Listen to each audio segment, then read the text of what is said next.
तर मुख्यमंत्री एकनाथ शिंदेंच्या चारित्र्य ग्रंथाचं आज प्रकाशन झालेलं आहे। योद्धा कर्मयोगी एकनाथ शिंदे असं चारित्र्य ग्रंथाचं नाव आहे।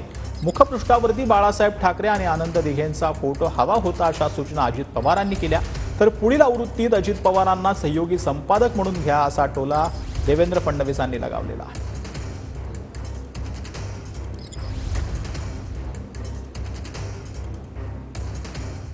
पुस्तकाच्या मुखपृष्ठावर शिंदे साहेबांचे गुरुवंदनीय बाळासाहेब ठाकरे धर्मवीर आनंद दिघे साहेबांचा फोटो हवा होता असं माझं मत आहे।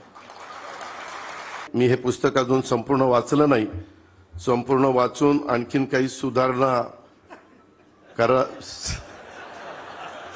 माझ्या लक्षात आलं तर मी जरूर तशा प्रकारच्या सुधारणा त्यांना सुचवील।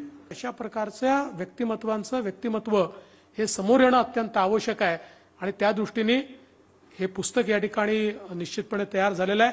आपल्यापैकी प्रत्येकाने ते वाचावं आणि लवकरच याची दुसरी आवृत्ती ज्यावेळेस निघेल त्यावेळी सहयोगी संपादक म्हणून अजित पवार साहेबांना देखील त्याच्यामध्ये आपण सगळ्यांनी घ्यावं एवढीच विनंती करतो। अजितदादांनी मगाशी बाळासाहेबांचा आणि दिघे साहेबांचा उल्लेख केला। ढवळ सरांनी वरती नाही टाकले पण आतमध्ये फोटो आहेत त्यांचे।